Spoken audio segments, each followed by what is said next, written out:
সময়টা ছিল ১৯২৪ সাল। তখনকার দিনের ছেলেরা একটু অন্যরকম ছিল। পার্কে পার্কে বক্তৃতায় স্বদেশী প্রচার চালাতো। সত্য কথা বলতে হবে, সত্য আচরণ করতে হবে, মাতৃভূমির সেবা করতে হবে। অনেক কথা তখনকার ছেলেদের কাছে বেদ বাক্য হয়ে উঠেছিল। এই যেমন সিগারেট খাওয়া, চা খাওয়া পাপ। আর সেই সময় গোপীনাথ সাহা বলে একজন, হ্যাঁ, গোপীনাথ সাহা, সেও পারেনি, ফসকে গিয়েছিল। এইসব কথা শিয়ার দাস মারা যাবার আগের কথা। দুপুর তখন 2টো কিংবা 2:30। 1924 সালের 12ই জানুয়ারির দুপুর। চৌরঙ্গি রোডের ওপর দিয়ে চার্লস টেকার্ড আসছে মোটরে চড়ে। গাড়িটা হলডেন এন্টারসনের দোকানের সামনে আসতেই গোপীনাথ ফুটপাতের আড়াল থেকে বেরিয়ে এলো, আর তারপরেই সোজা টিপ করে গুলি ছুড়লে সাহেবকে লক্ষ্য করে। আর গুলিটা গিয়ে লাগলো সোজা ফুসফুসের ওপর। সাহেব মোটরের মধ্যে ঢলে পড়ল। কিন্তু গোপীনাথ তখন পার্ক স্ট্রিট দিয়ে সোজা দৌড়তে শুরু করেছে। হৈ হৈ শব্দ করে লোক ছুটল পেছন পেছন। কে মেরেছে? কে গুলি ছুড়েছে? ধর ধর ধর, পাকড়ো পাকড়ো। পাড়ার এধার থেকে ওধার দারোয়ান, চাপরাশি, খানসামা, বয়, বাবুর্চি সবাই দৌড়তে শুরু করল। আর টেগার্ড সাহেব? কিরণ বললে, আসলে গোপীনাথেরই ভুল হয়েছিল, টেগার্ড সাহেব নয়। গাড়িতে যাচ্ছিল কিলবার্ন কোম্পানির একজন বড় সাহেব। দীপঙ্কর বললে, তুই একটু সাবধানে থাকিস কিরণ, আজকাল বড় স্পাই ঘোরাঘুরি করছে চারদিকে। কিরণ হাসলে। কিরণের হাসি দেখে দীপঙ্করের আরও ভয় হলো। কিরণ বললে, দূর, তোর মতন অত ভীতু হলে চলে না। মনে আছে গোপীনাথ সাহার ফাঁসি হলো 1 মার্চ তারিখে। কিন্তু আশ্চর্য, সেই কদিনেই তার ওজন আরও 5 পাউন্ড বেড়ে গেছে। নমস্কার, আমরা শুনছি বিমল মিত্রের লেখা উপন্যাস কুড়ি দিয়ে কিনলাম। আসুন শুনে নি আজকের পর্বটি। শ্রোতা বন্ধুদের কাছে অনুরোধ রইল, ভুল ত্রুটি নিজ গুণে ক্ষমা করবেন। অবশ্যই আমি চেষ্টা করছি আপনাদের কাছে গল্পের ভাবধারা ফুটিয়ে তোলবার। তাহলে আসুন শুনে নি আজকের পর্বটি। সেই দিন দীপঙ্কর এসেছিল কিরণের কাছে ভজুদার সঙ্গে দেখা করার কথা। এইভাবেই তারা হাজরা রোডের চৌমাথা পেরিয়ে খানিকক্ষণ সোজা পূব দিকে চলল। তারপর প্রিয়নাথ মল্লিক রোড, তারপর বেলতলা, বকুলবাগান, আর তারপর রামময় রোড। কত রাস্তা, কত গলি পেরিয়ে সোজা গিয়ে পড়ল ম্যাডক স্কোয়ারে। পার্কটার চারিদিকে বড় বড় বাড়ি, বেশি লোকজন আসে না ভেতরে।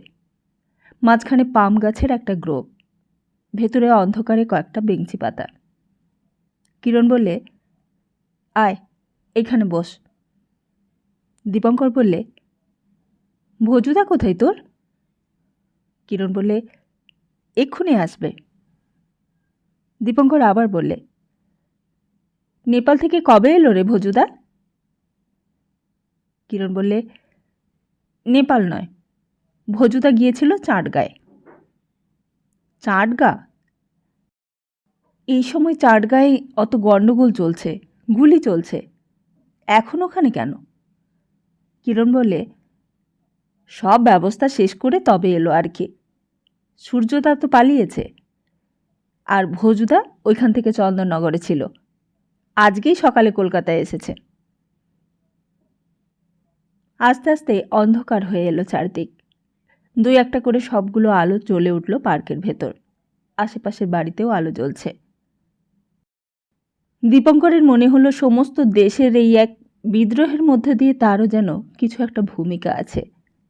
সেও যেন এই কিরণ, ভজুদা, এই গোপীনাথ সাহা, দীনেশ মজুমদার সকলের গৌরবের একজন অংশীদার।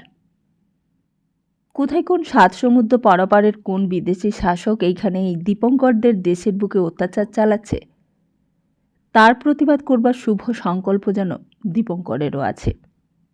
সেও যেন এদেরই একজন। দীপঙ্কর আবার বললে, কখন আসবে রে ভজুদা? সমস্ত পার্কটা যেন হঠাৎ বড় মুখর হয়ে উঠল। অন্ধকার ঝাপসা গ্রোভের তলায় দীপঙ্কর আর কিরণ নিঃশব্দে বসে আছে। অসংখ্য কলকাতার লোক অসংখ্য কাজে ব্যস্ত।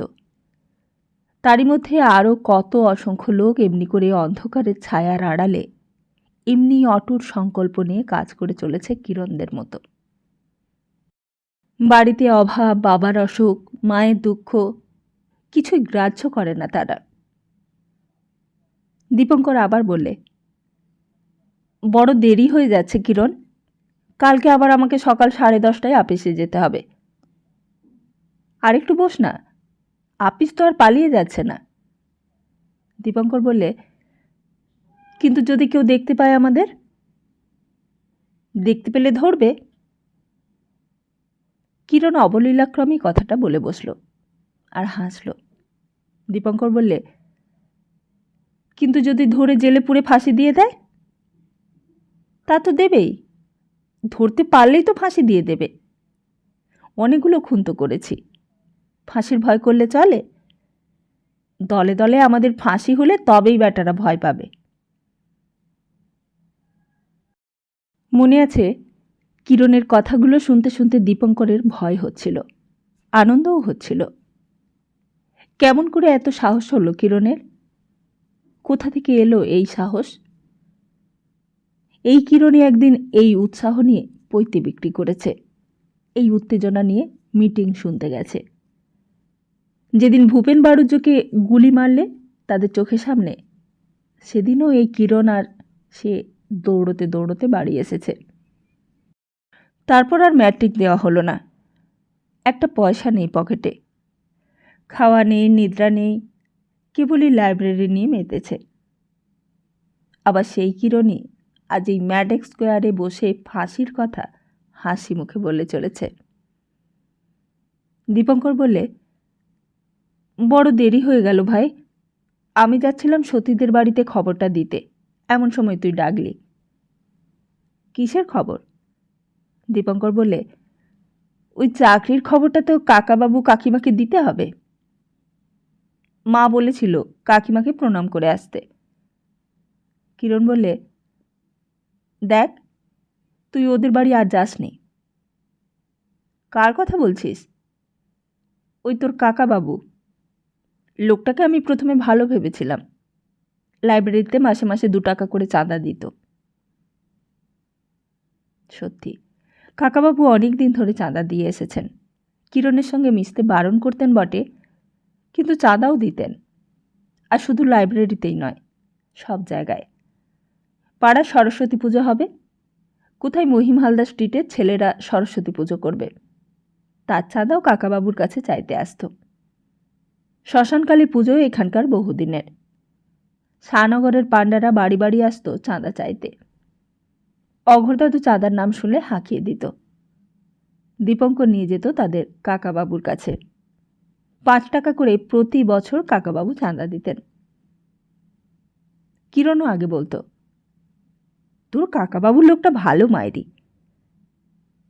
আর শুধু কিরণই নয়, আশেপাশে সর্বত্র কাকাবাবুর খুব সুনাম ছড়িয়ে গিয়েছিল।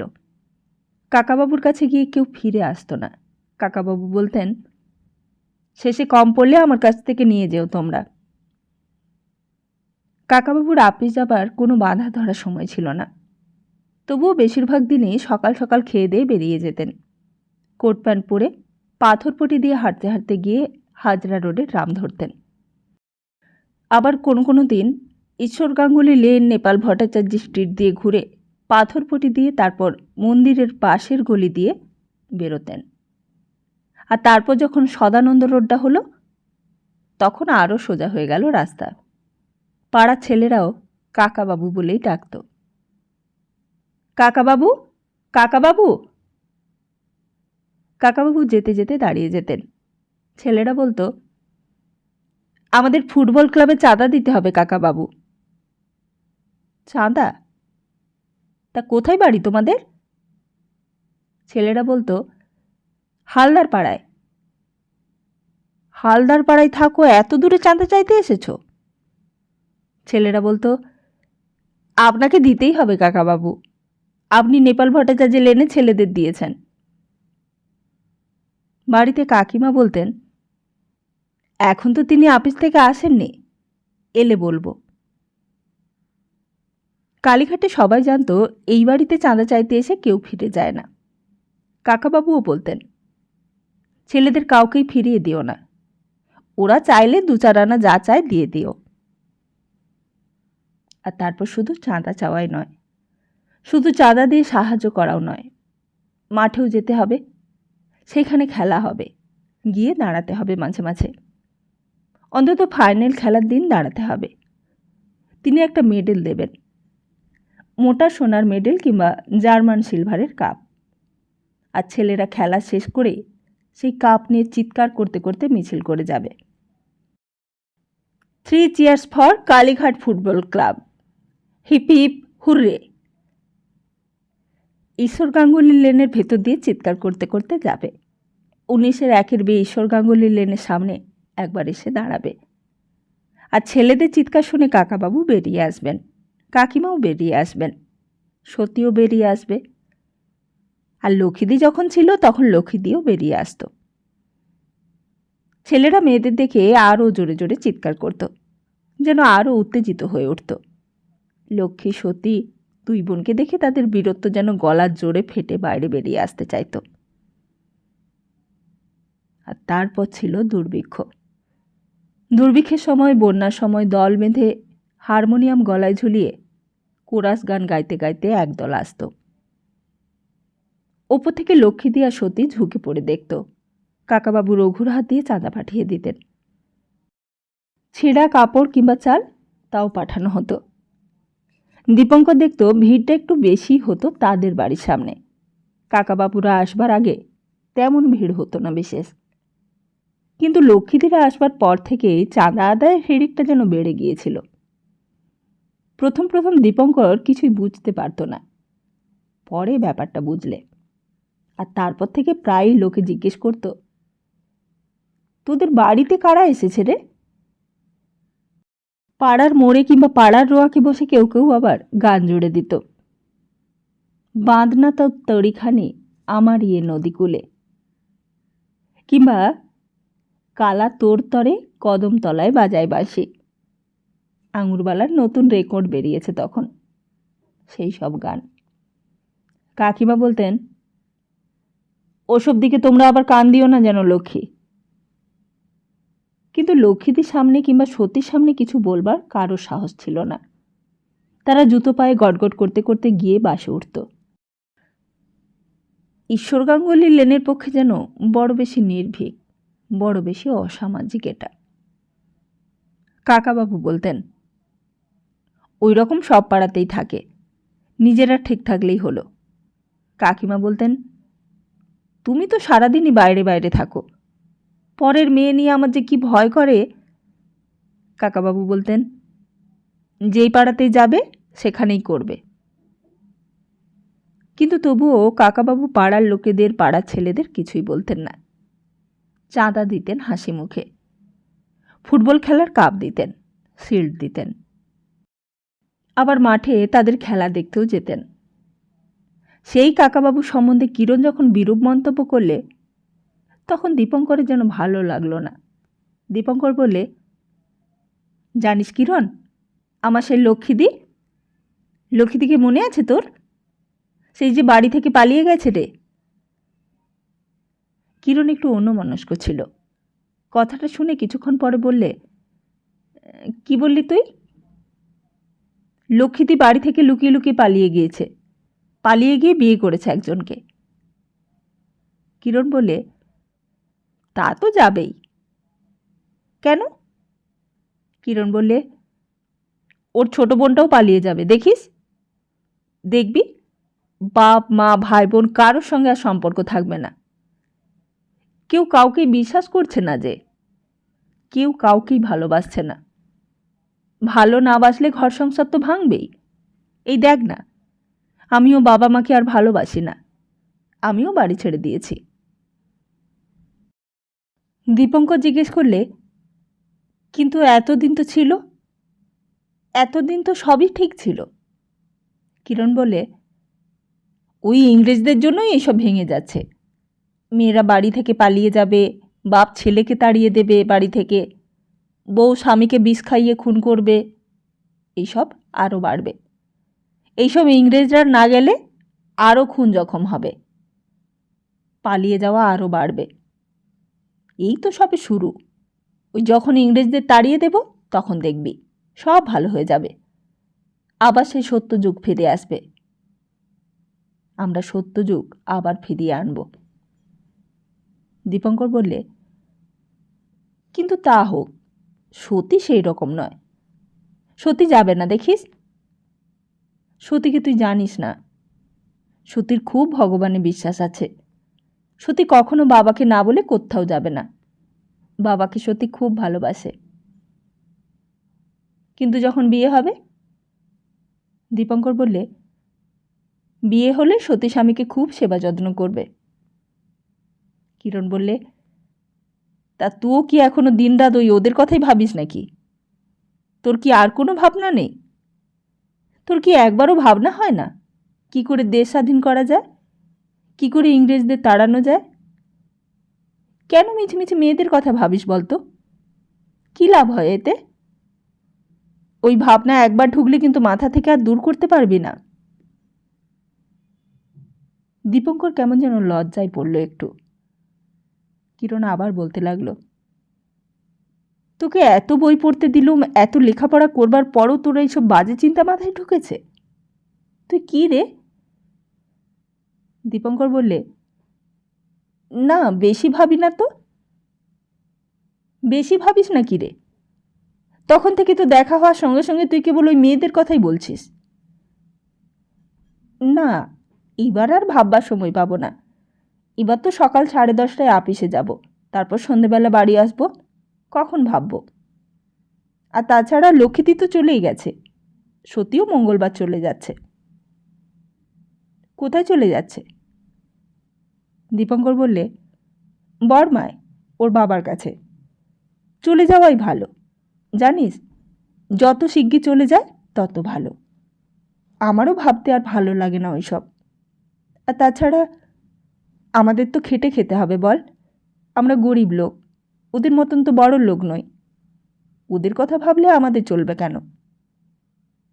কিরণ বললে, তোকে আমি একটা বই দেব, সেটা পড়লেই মেয়েদের কথা দেখবি একেবারে মন থেকে পালিয়ে যাবে। দে ভাই বইটা। কি বই? স্বামী বিবেকানন্দের লেখা ব্রহ্মচার্য। ব্রহ্মচর্য পালন না করলে কোনো কাজই করতে পারবি না জীবনে। আমরা আমাদের দলের সব ছেলেকে ওই বইটা প্রথমে পড়তে দিই। পড়লে দেখবি মনটা পবিত্র হয়ে যাবে। মন আর শরীর এই দুটোকে যদি কন্ট্রোল করতে পারিস, তাহলে আর কাউকেই কেয়ার করবার দরকার নেই। মনে আছে, শুধু ব্রহ্মচর্যই নয়, আরও কত রকম পন্থা আবিষ্কার করতে হয়েছিল দীপঙ্করকে। কাউকেই মনে রাখবেন না দীপঙ্কর, ওই সতীকেও নয়, লক্ষ্মীদিকেও নয়। সামান্য রেলের চাকরি, তার মধ্যে দিয়েই জীবনে উন্নতি করতে হবে। ওদের কথা মনে রাখলে তো কোনো লাভ হবে না তার। সকালবেলা ঘুম থেকে উঠে সাদা দেওয়ালের গায়ে একটা গোল দাগ দেয়া ছিল। সেই গোলের মধ্যে ছিল একটা বিন্দু, পয়েন্ট। সেই পয়েন্টটার দিকে এক দৃষ্টে চেয়ে থাকত। চোখের পাতা ফেলতে পারবে না, নড়তে চড়তে পারবে না। প্রথমে 1 সেকেন্ড, তারপর অভ্যেস করতে করতে 1 মিনিট পর্যন্ত চোখের পলক পড়ত না। সতীকে ভুলতে হবে, সতীকে সম্পূর্ণ ভুলে যেতে হবে। রাত্রে যদিও বা স্বপ্ন দেখে সতীকে, সকালবেলা তার কোনো চিহ্ন থাকবে না মনে। আর পৃথিবীতে শুধু সতীই নয়, আরও অসংখ্য মানুষ আছে। অনাহার আছে, দারিদ্র আছে, লোভ মোহ হিংসা সবই আছে। উন্নতি আছে, অবনতি আছে। সারা পৃথিবী জুড়ে বিরাট মানুষের মিছিল আছে। সেইখানে সতী কতটুকু, কতটুকু তার অস্তিত্ব? আর কে সতী? অমন তো কত মেয়ে কত পুরুষকে প্রলোভন দেখিয়ে জয় করেছে। আবার একদিন কালের অমোঘ নিয়মে নিঃশেষে হারিয়েও গিয়েছে। ইতিহাস খুঁজলে তাদের কোনো চিহ্নই পাওয়া যাবে না আজ। মিছিমিছি সেই সতীকে মনে করে রেখে কেন কষ্ট পাবে দীপঙ্কর? তার চেয়ে ওই ভালো। ওই সাদা দেওয়ালের গায়ে কালির গোল দাগটা আরও কালি বুলিয়ে স্পষ্ট করে তুলত দীপঙ্কর। তার ভেতরে লাল পয়েন্টার ওপর অপলক দৃষ্টি দিয়ে ঘন্টার পর ঘন্টা বসে থাকত।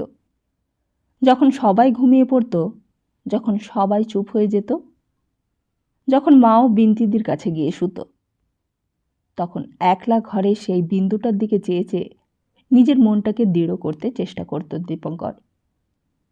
1 সেকেন্ড, 2 সেকেন্ড, 3 সেকেন্ড, আর তারপর 1 মিনিট। চোখগুলো টনটন করত ব্যথায়। মনে হতো সে বুঝি সব জয় করে ফেলেছে। স্বর্গ, মর্ত, পাতাল সবই হেরে গেছে তার কাছে। আর তখন, ঠিক তখনই হঠাৎ কোথা থেকে একটা পাউডারের গন্ধ ভেসে আসত, বেশ মিষ্টি মৃদু গন্ধ। আর হঠাৎ নিজের অজ্ঞাতেই অন্যমনস্ক হয়ে যেত দীপঙ্কর। আর চারিদিকে চেয়ে দেখত সত্যি আবার চুপি চুপি তার ঘরে এসেছে নাকি। কিন্তু সেসব অনেক পরের কথা। দীপঙ্করের তখন চাকরিতে উন্নতি হয়ে গেছে, মাইনে বেড়েছে, খাতির বেড়েছে। আর নিপেনবাবু তখন রিটায়ার করে গেছে। কেজি দাসবাবু তখন আপিস সুপারিনটেন্ডেন্ট হয়ে গেছেন। আর গাঙ্গুলিবাবু তখন, কিন্তু গাঙ্গুলিবাবুর কথা যথাসময়ে বলাটাই ভালো। দীপঙ্কর হঠাৎ বলে উঠল, আমি ভুলে যাব ভাই, তুই ঠিক বলেছিস, তোর কথাই ঠিক। কিরণ বললে, আর একটু ভালো করে ভেবে দেখলে বুঝতে পারবি। মেয়েরা পৃথিবীতে শুধু কর্মনাশ করতেই আসে, কর্মনাশা।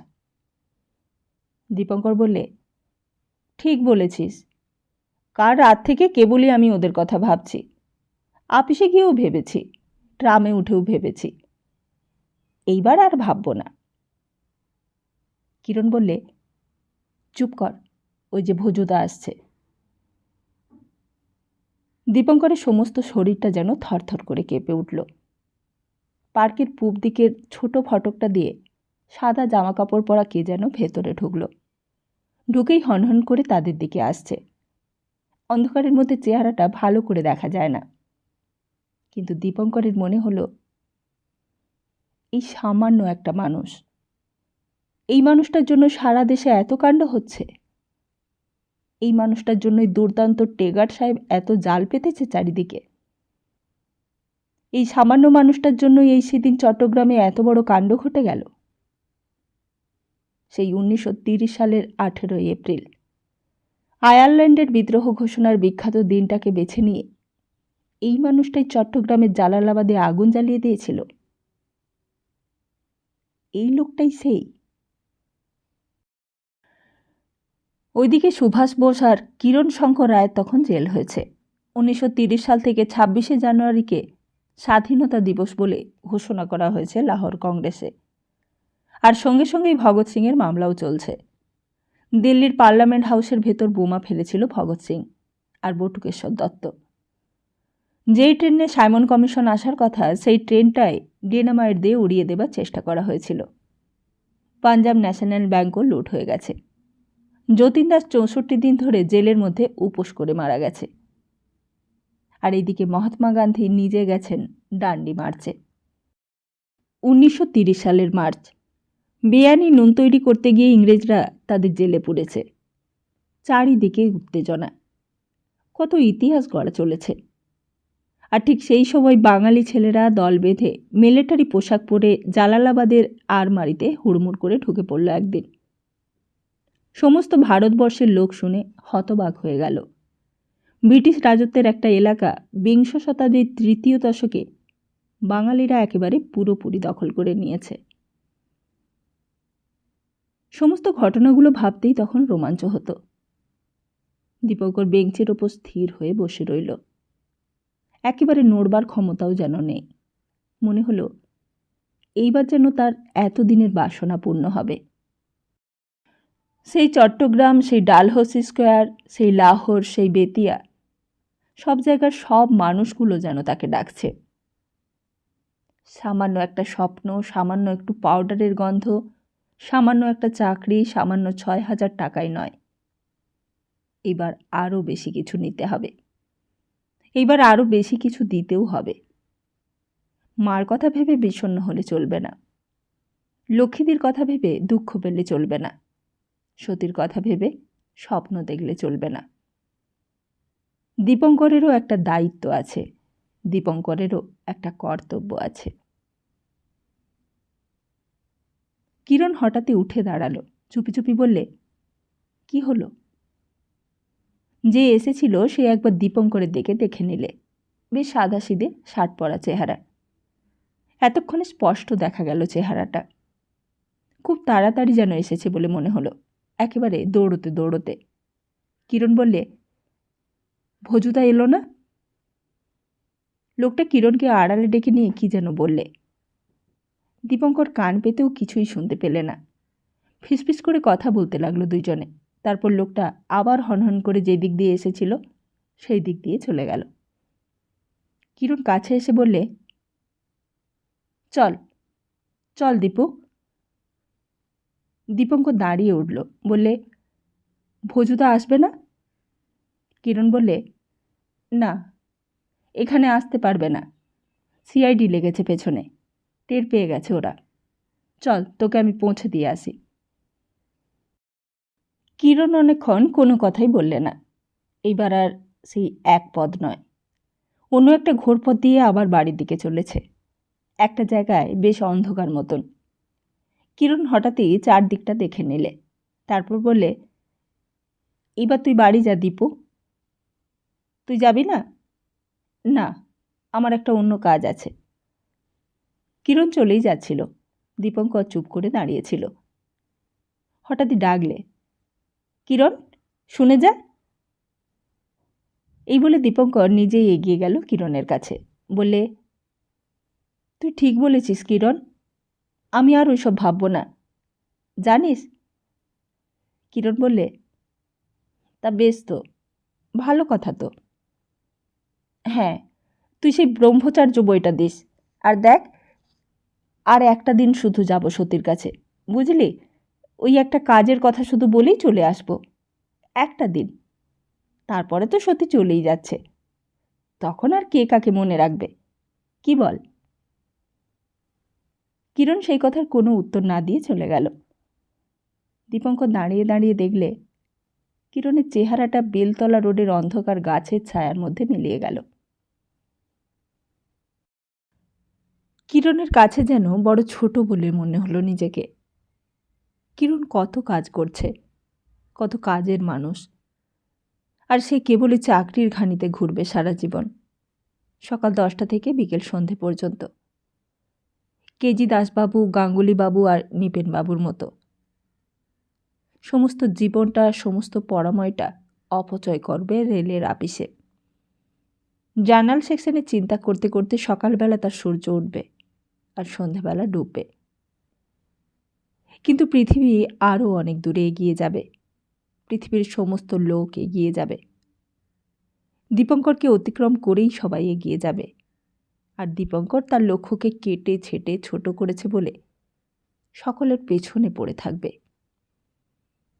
সকলের দয়া আর সকলের অনুকম্পার পাত্র হয়ে যাবে। সেই বেলতলার অন্ধকারের মধ্যেই দীপঙ্কর শিরদাঁড়া শক্ত করে দাঁড়ালো। না, মানুষের সঙ্গে তাকে মিশতেই হবে। মিশতে গিয়ে যদি তার অহংকারে ঠেকে, অবিবেচনায় ঠেকে, অহমিকায় ঠেকে, কিংবা অর্থভাবেও ঠেকে, তাতেও সে নিচু হবে না। অমলবাবুর কথাই ঠিক, জীবন দিয়েই তার সব প্রশ্নের উত্তর খুঁজবে এইবার থেকে। সস্তা সমাধানের সহজ পদ আর সে মারাবে না। মনে আছে, দীপঙ্কর ঠিক করেছিল সোজা বাড়িতেই আসবে। রাত তখন অনেক হয়েছে। একা একা রাস্তা দিয়ে চলতে চলতে এই কথাটাই ঠিক করল যে এইবার থেকে সে অন্য মানুষ হয়ে যাবে। একদিন এই জীবন থেকে কত কি দেখেছে দীপঙ্কর, কত কি ভেবেছে। সমস্ত জীবন ধরে শুধু ভাবতেই শিখেছে সে। ভেবে ভেবে ভালো মন্দের তুল্যমূল্যও বিচার করেছে। কিন্তু শেখা হয়নি কিছুই। ছোটবেলায় ছেলে মেয়েদের ভাষা শেখার মতো সেইগুলো শুনে শুনে আয়ত্ত করেছে, কিন্তু ব্যাকরণের মধ্য দিয়ে আয়ত্ত করে সেগুলোকে পাকা করে নেওয়া হয়নি। সহজ পাওয়াকে নিয়ম শৃঙ্খলা দিয়ে বেঁধে কাজের মধ্যে পরখ করিয়ে নিতে হয়, তাতেই স্থায়ী ফল পাওয়া যায়। সেটাই হয়নি। এইবার থেকে দীপঙ্করের অন্য পথ, অন্য মানুষ হয়ে যাবে সে। ঈশ্বর গাঙ্গুলি লেনে ঢুকে 19-এর 1-বি বাড়িটার সামনে এসেও তার প্রতিজ্ঞা অটুট ছিল। সতীতের দরজাটা পেরিয়ে নিজেদের সদর দরজাটা দিয়ে বাড়ির ভেতর ঢুকত। কিন্তু কি যে হলো, কাকিমাকে প্রণাম করার কথাটা মনে পড়ল। যত সামান্যই চাকরি হোক, আজ তার চাকরি হয়েছে, আর সেই চাকরির সংবাদটা তাদের দিয়ে আসা উচিত। কাকিমা কাকাবাবু তার শুভাকাঙ্ক্ষী, গিয়েই চলে আসবে। সতীর সঙ্গে দেখা না করলেই হলো, সতীর সঙ্গে কথা না বললেই হলো, তাতে আর দোষ কি? কাকিমা কাকিমা রান্নাঘরের মধ্যেই ছিলেন, ঠাকুরের সঙ্গে বোধহয় রান্নাঘরের তদারক করছিলেন। দীপঙ্কর একেবারে সোজা জুতো জোড়া বাইরে খুলে ভেতরে ঢুকে গেল। এ কি দীপু, ওমা, প্রণাম করছো কেন হঠাৎ? কি হলো আবার? দীপঙ্কর হাতটা বাড়িয়ে কাকিমার পায়ে ধুলো নিয়ে মাথায় ঠেকালে। কাকিমা অবাক হয়ে হাসলেন, বললেন, এত ভক্তি কেন হঠাৎ? দীপঙ্কর বললে, আমার আর চাকরি হলো কিনা কাকিমা, তাই। কাকিমা আশীর্বাদ করলেন, বললেন, হয়েছে? আশীর্বাদ করি বাবা, চাকরিতে তোমার উন্নতি হোক, মায়ের মুখ উজ্জ্বল করো। তোমার মা যে কষ্টে তোমাকে মানুষ করেছে তা। তারপর বললেন, যাও, ওপরে সতী আছে, যাও। না কাকিমা, অনেক রাত হয়ে গেল, আমি বাড়ি যাই। এই বলে দীপঙ্কর সোজা বাইরে চলে আসছিল। বললে, কাকাবাবুর বোধহয় আসতে অনেক রাত হবে না, সে কাল বরং সকালেই আসব। রান্নাঘর থেকে বেরিয়ে উঠোনটা পেরিয়ে সিঁড়ি দিয়ে রোয়াকে উঠতে হয়। রোয়াকটা ঘুরে সোজা সদর দরজায় গিয়ে ঠেকেছে। রোয়াকের কাছে দাঁড়িয়ে একবার ভাবলে, একবার ওপরে যাবে কিনা। এক মুহূর্তে দ্বিধাও হলো। মাথাটা নিচু করে দাঁড়িয়ে একটু ভাবলে, কিন্তু না, থাক। হঠাৎ সামনে চোখ পড়তেই চমকে উঠল। সতীর একজোড়া পা একেবারে সোজা সামনে দাঁড়িয়ে। দীপঙ্কর আর চোখ তুলতেই পারলে না। চোখ তুললেই মুখোমুখি দেখা হয়ে যাবে। একজোড়া ফর্সা পায়ের ওপর রঙিন শাড়িটা ঝুলছে। পা জোড়া নড়েও না আর সরেও না, অথচ সতীকে এড়িয়ে যাবার রাস্তাও নেই আর। সদর দরজার দিকে যেতে গেলে সতীকে ঠেলে যেতে হবে। দীপঙ্কর চুপ করে দাঁড়িয়ে রইল তখনও, কিন্তু তবুও সতী নড়ে না। দীপঙ্কর কি করবে বুঝতে পারলে না, অথচ সরতে বলতে গেলে কথা বলতে হয়। দীপঙ্কর শেষ পর্যন্ত চোখটা তুলল, দেখলে সতীও তার দিকে চেয়ে দেখছে।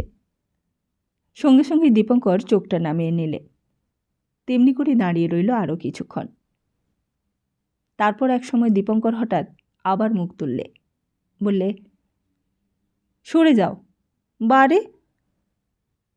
সতী কিন্তু সরল না, তেমনি করেই দাঁড়িয়ে রইল তার দিকে চেয়ে। দীপঙ্কর আবার বললে, সরে যাও, আমি যাব যে। সতী তখনও নড়ল না, দাঁড়িয়েই রইল। দীপঙ্কর ভীষণ মুশকিলে পড়ল। সতীকে ঠেলে সরিয়ে দিয়ে যেতে হবে নাকি? অথচ সতী কি যে বলতে চায় তখনও বোঝবার উপায় নেই। তার দিকে গম্ভীর হয়ে শুধু চেয়েই দেখছে। কি যে করতে চায় তারও কোনো ঠিক নেই। তা সরবে না তো? না সরলে আমি যাব কি করে? সতী পাথরের মতো চুপ করে তখনও ঠায় দাঁড়িয়ে। দীপঙ্কর বললে, এইবার না সরলে আমি কিন্তু তোমাকে ঠেলে সরিয়ে চলে যাব। তবুও নিশ্চল নিথর মূর্তি সতীর। দীপঙ্কর ঠিক করলে সতীকে গায়ের জোরে ঠেলে দিয়ে চলে যাবে, আর কোনো লজ্জা সম্ভ্রম দেখালে চলবে না। দীপঙ্কর হাতটা তুলতেই যাচ্ছিল, হঠাৎ ওদিকে একটা বিকট শব্দ হলো রান্নাঘরের টিনের চালের ওপর। সবাই চমকে উঠেছে। দীপঙ্করও চমকে উঠেছে, সতীও চমকে উঠেছে। কাকিমাও রান্নাঘর থেকে বেরিয়ে এলেন, বললেন, ও কি পড়ল রে রঘু? রঘুও বেরিয়ে এসেছে। একটা আধভাঙা ইঁটের টুকরো টিনের চাল থেকে গড়াতে গড়াতে উঠোনে পড়ল ধপ করে।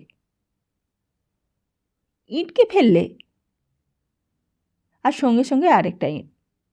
এইবার পড়ল উঠোনের পূব দিকে, প্রায় আস্ত একটা ইঁট। দুম করে শব্দ হলো, তারপর আর একখানা। পরপর তিনখানা ইঁট পড়তেই কাকিমা বললেন, রঘু, বাইরে গিয়ে দেখ না, কে ইঁট ফেলছে? রঘুকে আর বাইরে যেতে হলো না। বাইরের দিক থেকে অসংখ্য লোকের গলা শোনা গেল তখন। তারা চিৎকার করছে। কাকিমা, সতী দুজনেরই মুখ শুকিয়ে গেছে।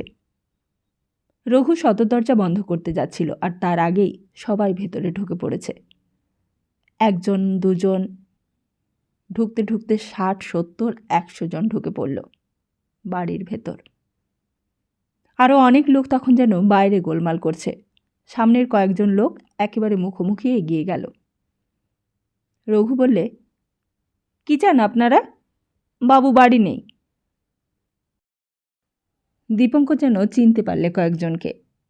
কালীঘাটের পাড়াতেই সবাই থাকে, হাতে লাঠি আছে কারো কারো। দীপঙ্কর বললে, কাকে চাই? আপনারা ইঁট ফেলছিলেন? লোকগুলো যেন মারমুখো হয়ে এসেছে সবাই। বললে, সেই সিআইডি লোকটা কোথায়? সিআইডি? দীপঙ্কর বললে, সিআইডি কেউ নেই এখানে। বেরিয়ে যান আপনারা, বেরিয়ে যান এখান থেকে, নইলে কিন্তু এক্ষুনি পুলিশে খবর দেব। কোথা থেকে যেন দীপঙ্করের অসীম সাহস এসে গেল মনে। এগিয়ে যাচ্ছিল সামনের দিকে। সামনের একজন পান্ডা মতন লোক আরও এগিয়ে এলো, বললে, ভদ্রলোকের পাড়ার মধ্যে সিআইডি রাখা? আর জায়গা হলো না কোথাও? কে সিআইডি?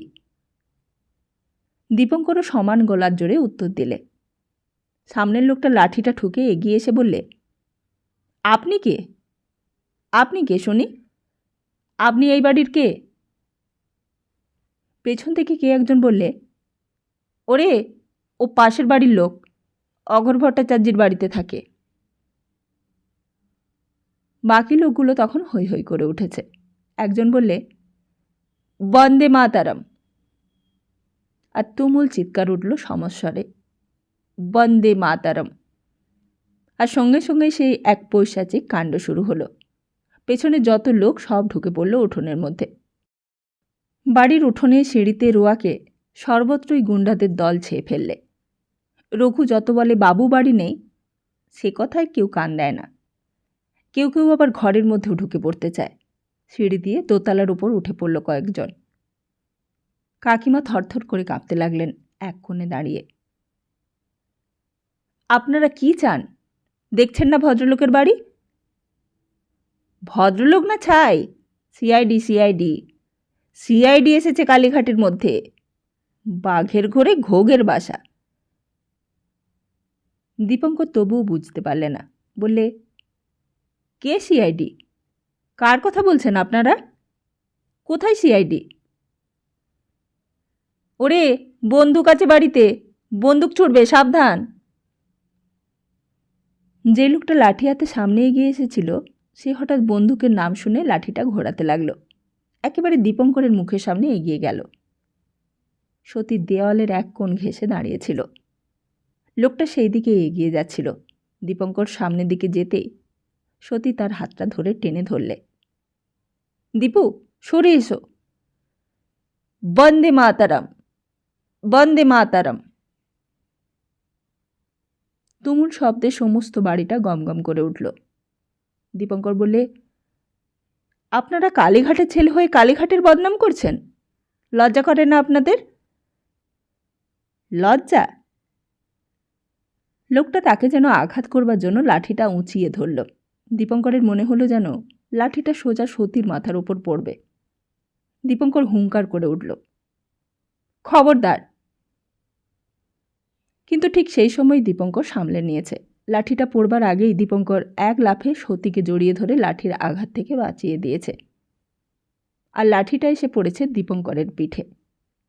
পিঠটা যেন ভেঙে গেল দীপঙ্করের, কিন্তু তবু রক্ষে সতীর গায়ে পড়েনি। পড়লে সতী মাথা ফেটে অজ্ঞান হয়ে পড়ে যেত। কিন্তু যদি আবার লাঠিটা পড়ে সতীর গায়ে, আবার যদি ওরা আঘাত করে? দীপঙ্করের তখন আর কোনো দিকে জ্ঞান নেই। ঘরের ভেতরের জিনিসপত্র ভেঙে তছনছ করে দিচ্ছে তারা। চায়ের কাপ, কাঁসার বাসন, কাঁচের আলমারি, দামি দামি সব জিনিস দুমদাম করে পড়ছে আর ভাঙছে। কোথা থেকে পিলপিল করে অসংখ্য লোক ঢুকে আসছে বাড়ির ভেতর। মুহুর্মুহু চিৎকার করে উঠছে, বন্দে মাতারাম, বন্দে মাতারাম। যে যেখানে পারছে ঢুকে পড়ছে। রান্নাঘরের থালা বাসন, রান্নার জিনিস উঠোনে ছত্রাকার করে ছড়িয়ে দিচ্ছে। সমস্ত বাড়িটাই যেন অসংখ্য গুন্ডার হাতে নিস্তেজ হয়ে পড়ল। আর মনে হলো সতীর ওপরেই যেন সকলের বেশি আক্রোশ। সতী তখন থরথর করে কাঁপছে। দীপঙ্কর প্রাণপণে সতীকে জড়িয়ে ধরে আছে। দীপঙ্কর যেন সতীর হৃৎপিণ্ডের ওঠা পড়ার শব্দটাও শুনতে পাচ্ছে। যে যেখানে যা ইচ্ছে যা খুশি করুক, সতীর গায়ে যেন কারো ছোঁয়া না লাগে, কারোর অসুচি স্পর্শ যেন না ঠেকে। সতীকে সে অসুচি হতে দেবে না। সতীর পবিত্রতা সে জীবন দিয়েও অম্লান রাখবে। দীপঙ্কর তখনও প্রাণপণে সতীকে সজোরে জড়িয়ে ধরে আছে, কিন্তু সতী যেন দীপঙ্করের আলিঙ্গনের মধ্যেও পুরোপুরি নিশ্চিন্ত হতে পারছে না। তাই ভয়ে ভয়ে দীপঙ্করের শক্ত আশ্রয়ের মধ্যে সতীও নিজেকে সমর্পণ করতে প্রাণপণে চেষ্টা করলে। দীপঙ্করের বুকের মধ্যে মাথাটা লুকিয়ে রেখে নিশ্চিন্তে নিরাপদ আশ্রয়ের সন্ধান করলে। হঠাৎই দোতলার ওপর আবার একটা চিৎকার উঠল, বন্দে মাতারাম। সমস্ত কালীঘাটটাই যেন সেদিন ভেঙে পড়েছিল ঈশ্বর গাঙ্গুলির লেনের বাড়িটাতে। কয়েকজন লোকের মুখ হয়তো চিনতেও পেরেছিল দীপঙ্কর, কিন্তু নাম জানত না। কাকাবাবু বাড়িতে নেই। তাঁর অবর্তমানে সমস্ত লোক বাড়িটা তছনছ করে ভেঙে গুড়িয়ে দিলে। কোথায় কে কোন দিকে কাকে সামলাচ্ছে কিছুই তখন বোঝা যাচ্ছে না। রঘু, ঠাকুর তারা দুজনে বোধহয় ভয়ে ভয়ে কিছুই বলতে পারছে না। আর তারা যা খুশি তাই করে চলছে। ওপরের একখানা চেয়ার সোজা উঠোনে পড়ে ভেঙে চুরমার হয়ে গেল। কাকাবাবু আর কাকিমার একটা জোড়া ছবি দেওয়ালে টাঙানো ছিল, সেটাও কে যেন ছুঁড়ে মারলে ওপর থেকে। কাঁচটা সিমেন্টের ওপর পড়ে ঝনঝন শব্দ করে ছত্রখান হয়ে গেল। হঠাৎ সেই ভিড়ের মধ্যে কে যেন ডাকলে, দীপু। দীপু তখনও সতীকে আড়াল করে রয়েছে। ফিরে চেয়ে দেখলে, বললে, এই যে মা, আমি। আশ্চর্য, সেই ভিড়ের মধ্যে মা কেমন করে এলো? একটুও ভয় করল না? মার মাথার চুলগুলো এলিয়ে পড়েছে, আলু থালু চেহারা। এসো মা, এসো, চলো, ভয় কি, আমার সঙ্গে চলো। কাকিমা আর সতী দুইজনকে নিয়ে মা খিড়কির দরজা দিয়ে সোজা একেবারে তাদের নিজেদের বাড়িতে এনে তুলেছে। শোবার ঘরের মধ্যে দুইজনকে ঢুকিয়ে দিয়ে মা দরজাটা বন্ধ করে দিলে। সতীর চেহারার দিকে চেয়ে দেখলে দীপঙ্কর। অবস্থাটা যেন তখনও ভালো করে বুঝতে পারেনি সে। মা বললে, আপনারা এখানেই বসুন দিদি, কোনো ভয় নেই। বাইরে থেকে তখনও শব্দ আসছে গোলমালের। অঘ্রদাদু চিৎকার করছে নিজের ঘর থেকে, বাড়িটাকে ভেঙে ফেললে রে মুখ পোড়ারা, আমার বাড়ি ভেঙে ফেললে একেবারে। কিন্তু তুমুল হট্টগোলের মধ্যে অঘ্রদাদুর গলার শব্দটা বড় ক্ষীণ শোনাল। বাতাসে যেন মিলিয়ে গেল সেই শব্দ, কেউই শুনতে পেলে না। আর খানিক পরেই অনেকগুলো মোটর গাড়ির শব্দ হলো গলির ওপর, আর চিৎকার উঠল চারদিক থেকে। দুমদুম করে পিস্তলের গুলির আওয়াজ শোনা গেল। যারা এতক্ষণ লুটপাট করছিল তারা সবাই যে যেখান দিয়ে পারলে পালিয়ে গেল। উঠোনের ওপর দিয়ে দৌড়ে পালাবার শব্দ হচ্ছে, আর তাদের পেছনে যেন পুলিশের হল্লা। সার্জেন্ট পুলিশে ছেয়ে গেল বাড়িটা। দেখতে দেখতেই খাঁ খাঁ করতে লাগলো সমস্ত জায়গাটা। সবই যেন চুপচাপ। দরজা বন্ধ করে ঘরের মধ্যে 4টে প্রাণী চুপ করে নিঃশব্দে সমস্ত কিছু শুনতে লাগলো। কাকিমার চোখ দিয়ে জল পড়ছিল। মা বললে, কাঁদছেন কেন দিদি? আমরা তো রয়েছি, দীপুও রয়েছে, ভয় কি? কাকিমা বললেন, উনি যে বাড়ি নেই। মা বললে, পুলিশ এসে গেছে, আর ভয় কি? কাকিমা আঁচল দিয়ে চোখটা মুছতে লাগলেন। বললেন, সব জিনিসপত্র আমার চোখের সামনে ওরা ভেঙে দিলে দেখলাম। মা জিজ্ঞেস করলে, আপনাদের তো কারোর খাওয়া হয়নি বোধ হয়? কাকিমা বললেন, আর খাওয়া দাওয়া, খাবার তো সবে তৈরি করেছিলুম।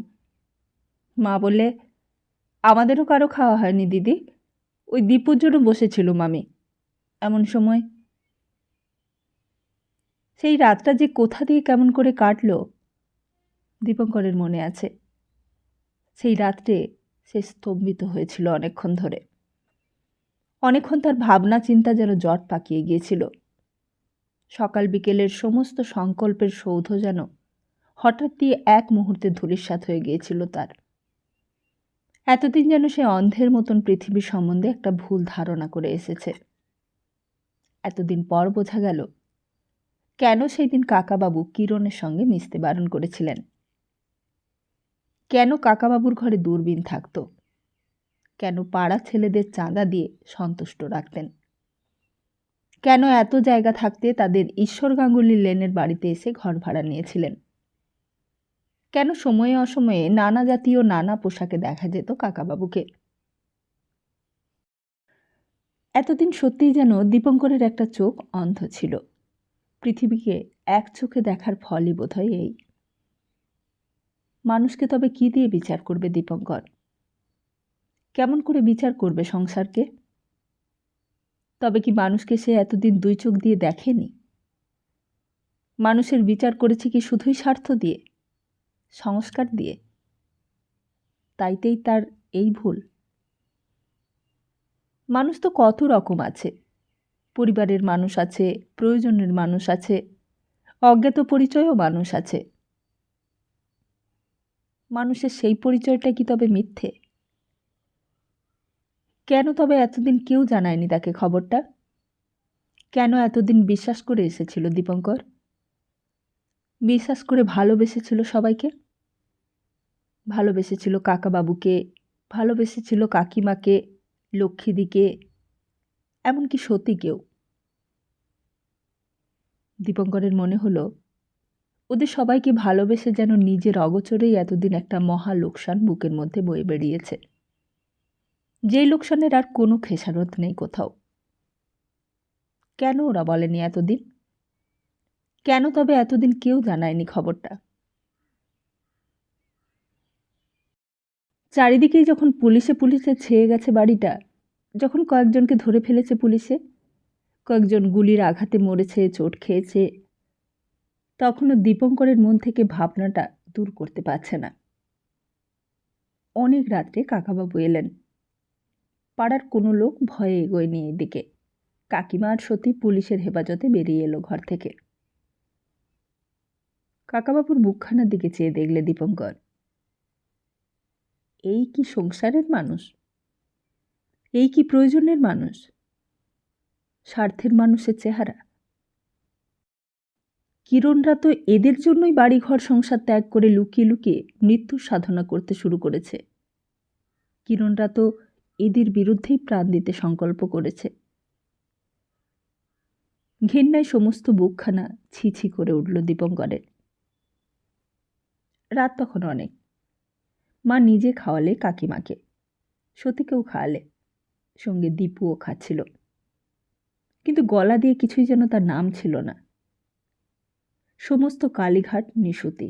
শুধু ঈশ্বর গাঙ্গুলি লেনের 19-এর 1-এর বিতে তখন বাইরে পুলিশের গাড়ি পাহারা দিচ্ছে, চারিদিকে টহল দিচ্ছে। কয়েকজনকে গাড়িতে করে ধরে নিয়ে গেছে থানায়।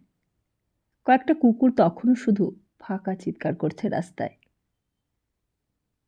দিদি, বিন্তিদি ঘরের ভেতর থেকে একবার ডাকলে। মা বললে, তুমি কিছু ভাবনা করো না মা, ঘুমিয়ে নাও। বিন্তিদি বললে, এইবার দরজাটা খুলবো?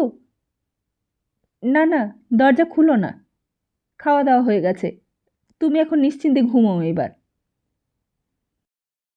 বিন্তিদি আবার জিজ্ঞেস করলে, ওনারা চলে গেছেন? না, ওদের জন্যই বাইরে রয়েছি, ওনাদের খাওয়াচ্ছি, তোমায় কিছু ভাবতে হবে না মা।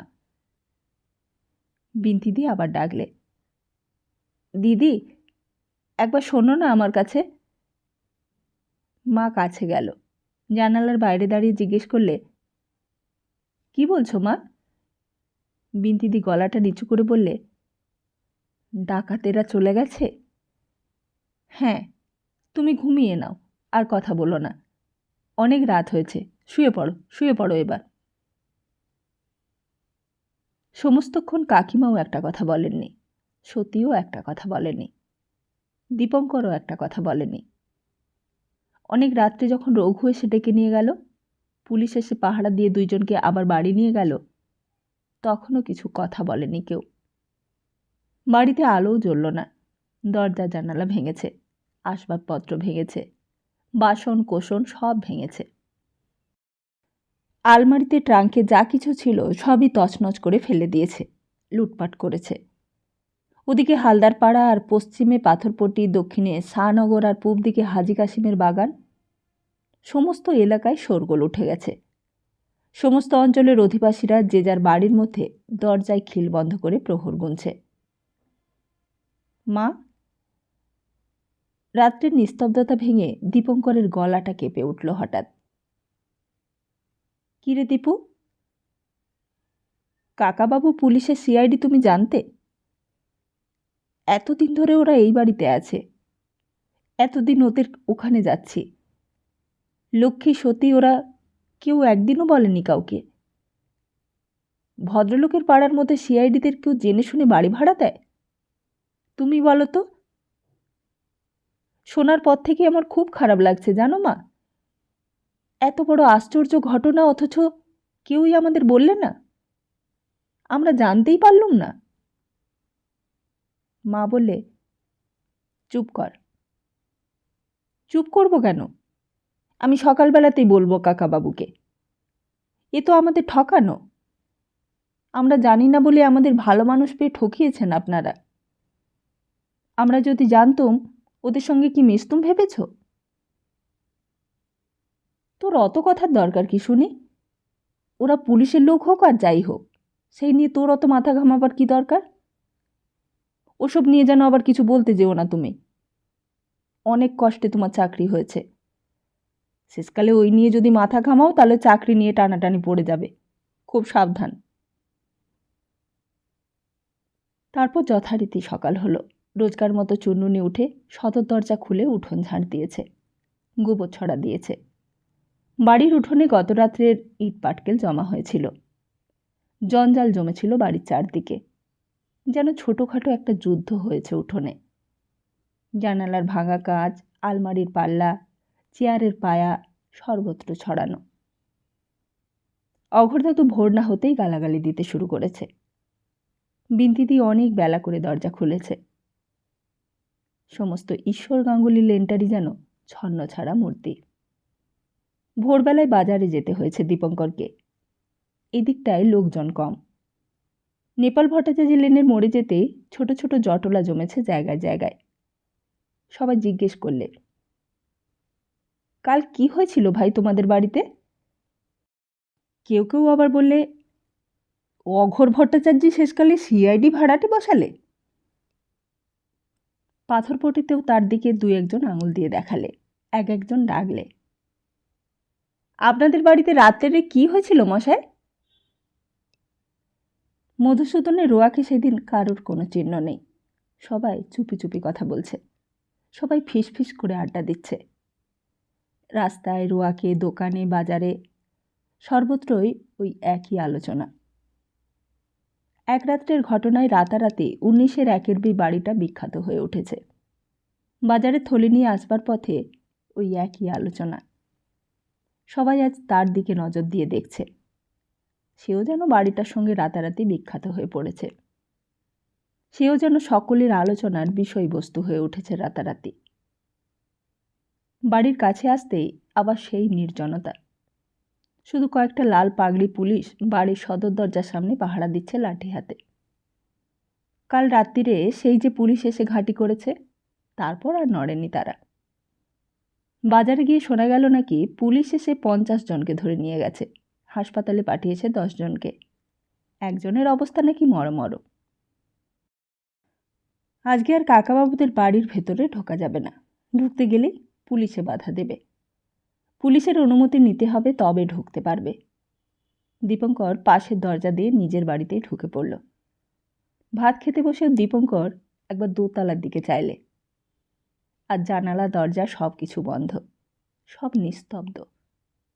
কোথাও কোনো প্রাণস্পন্দনের চিহ্নটুকু যেন বাড়িতে নেই। বারবার চোখ তুলে দেখতে লাগলো দীপঙ্কর, কোথাও কোনো জানালা যদি একবার খুলে যায়, যদি চকিতে একবার দেখে ফেলে সতীকে।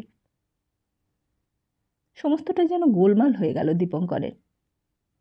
খেয়ে দিয়ে আপিসে বেরোবার পথেও একবার দাঁড়ালে রোয়াকের ওপর, শার্টের কলারটা একটু উঁচু করে দিলে, ধুতির কোঁচাটা ঠিক করলে বারবার।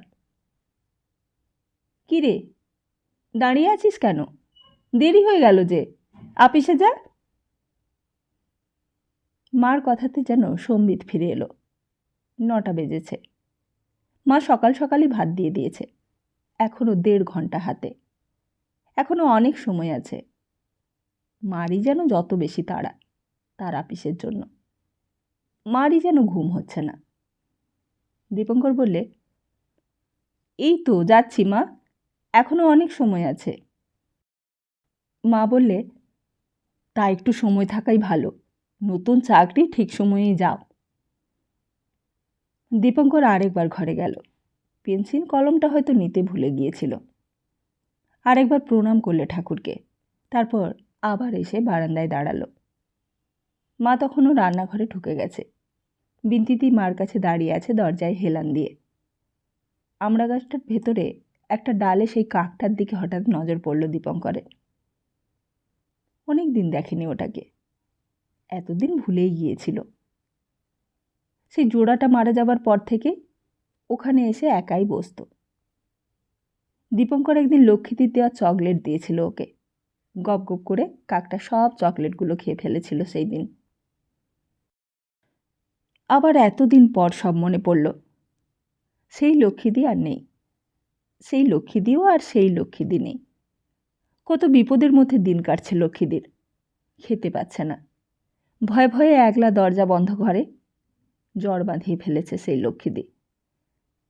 আর সতীরও বড় খারাপ চলছে দিনগুলো। কাল সমস্ত শক্তি দিয়ে দীপঙ্কর সতীকে জড়িয়ে ধরিয়ে বাঁচিয়েছে, নইলে কি সর্বনাশ যে হতো কল্পনাই করা যায় না। দীপঙ্কর টিফিনের কৌটোটা খুলে ভেতর থেকে একটা পরোটা বার করলে, তারপর হাতটা বাড়িয়ে কাকটার দিকে ছুঁড়ে দিলে, বললে, আহ আহ আহ আহ। কাকটা টপ করে নেমে এলো উঠোনের ওপর, তারপর গপ গপ করে পরোটাটা খেতে লাগলো। পুরোপুরি যেন নিজের সৌভাগ্যকে বিশ্বাস করতে পারছে না, বারবার এদিক ওদিক চাইছে আর মুখে পড়ছে। দীপঙ্কর বললে, খা খা খা, কেউ কিচ্ছু বলবে না, খেয়ে নে, পেট ভরে খেয়ে নে। পৃথিবীতে খাওয়া নিয়েই তো যত গণ্ডগোল, খাওয়া নিয়েই তো যত মারামারি। খাবার জোগাড় করতেই তো চাকরিতে ঢুকেছি, নইলে। হঠাৎ একটা শব্দ হতেই দীপঙ্কর ওপরের দিকে মুখ তুললে। দীপঙ্কর অবাক হয়ে চেয়ে দেখলে সতীদের বাড়ির দোতলার একটা জানালার একটা পাখি হঠাৎ উঁচু হলো। কে দেখছে ভিতর থেকে দেখা গেল না। হয়তো সতী, কিংবা হয়তো সতী নয়। সতীর সঙ্গে মুখোমুখি দেখা হলে কিছু বলতে পারত, সকাল থেকেই তোমাদের বাড়ি যাবার জন্য খুব ইচ্ছে করছে, কিন্তু যাব কি করে, চারিদিকে যে পুলিশ ঘিরে রয়েছে। হঠাৎ জানালার পাখিটা আবার বন্ধ হয়ে গেল। দীপঙ্কর খানিকক্ষণ হাঁ করে দাঁড়িয়ে রইল সেই দিকে চেয়ে। তারপর পাখিটা বন্ধ হয়ে যেতেই উঠোনটা পেরিয়ে সদর দরজা দিয়ে ঈশ্বর গাঙ্গুলির লেনে গিয়ে পড়ল।